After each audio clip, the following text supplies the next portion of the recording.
اتنی سخاوت کے باوجود، شہادت جیسے عمل کے باوجود بندہ جہنم میں جا رہا ہے، اس کا مطلب یہ کہ انسان جو اعمال کرتا ہے ان کے اوپر بھروسہ نہ کرے۔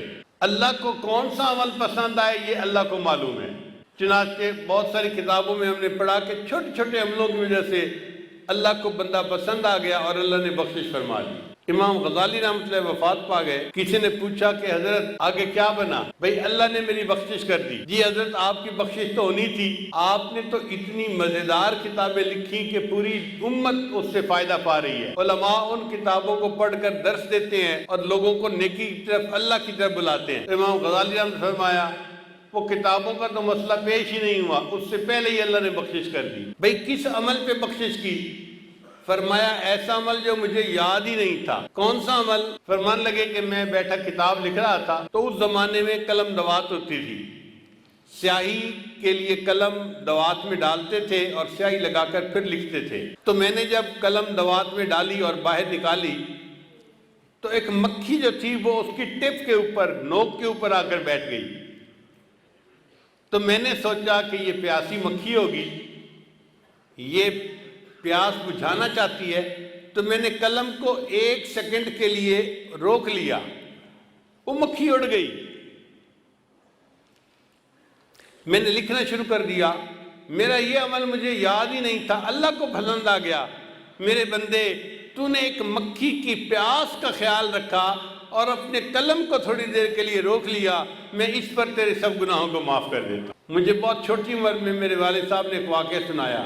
فرمان لگے کہ ہمارے علاقے میں ایک شیخ تھے جو زمیندار بھی تھے اور شیخ طریقت بھی تھے، بہت لوگ ان سے بیعت تھے۔ دیہاتوں میں ایک ایسا بھی موسم آتا ہے کہ جب چارے کی قلت ہو جاتی ہے تو جو غریب لوگ ہوتے ہیں نا ان کے جانور بھوکے رہ جاتے ہیں، تو بعض لوگ جانوروں کو کچھ کھلاتے پلاتے نہیں، جانور بیمار کمزور ہو جاتے ہیں، اور کچھ لوگ دوسروں کا چارہ بغیر اجازت کاٹ لیتے ہیں، یعنی چارے کو چوری کر لیتے ہیں۔ فرماتے ہیں کہ وہ بزرگ جو تھے انہوں نے محسوس کیا کہ میں نے چارہ لگایا ہوا تو زیادہ سارا ہے مگر یہ روزانہ کم ہوتا جا رہا ہے۔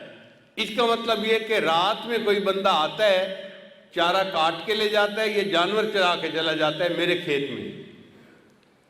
تو انہوں نے سوچا کہ میں رات کو پہرا دوں گا اور دیکھوں گا کون میری اجازت کے بغیر یہ کام کرتا ہے۔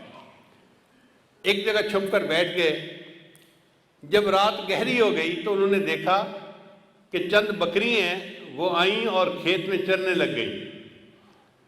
ان کے پیچھے ان کا چرانے والا بھی تھا، مگر اندھیرے کی وجہ سے وہ پہچانا نہیں جا رہا تھا کہ یہ کون ہے، نظر بھی نہیں آ رہی تھی اس کی شکل۔ تو ان بزرگوں نے اس سے پوچھا کون ہو؟ تو جب انہوں نے اس سے پوچھا نا میاں کون ہو، تو اس دیہاتی لڑکے نے جواب دیا احمد ہاں، میں احمد ہوں۔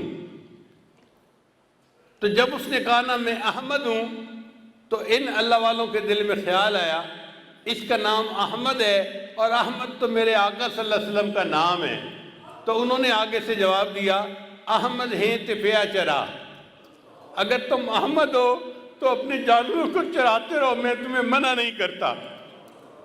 وہ بزرگ فرماتے ہیں اللہ کو میرا یہ عمل پسند آ گیا کہ تو نے میرے محبوب کے نام کا اتنا اکرام کیا کہ تم نے کہا احمد ہو تو چراتے رہو، میں نے تمہارے اس بات پر سب گناہوں کو معاف فرما دیا۔ تو قیامت کے دن اللہ کو کون سے عمل پسند آئیں گے کوئی نہیں جانتا۔ اس لیے جن کو ہم سمجھتے ہیں نا جی کہ بڑے کام کیے، گھنٹوں مراقبے کیے، میں نے یہ سبق سیکھا، یہ سیکھا، یہ سیکھا، اتنے لوگوں کو توبہ کروائی، پتہ نہیں یہ اعمال اللہ کے ہاں قبول ہوں گے یا نہیں ہوں گے۔ وہ عمل جس میں اخلاص تھا، کتنا ہی چھوٹا کیوں نہ ہوگا، اللہ کو وہ عمل پسند آ جائے گا۔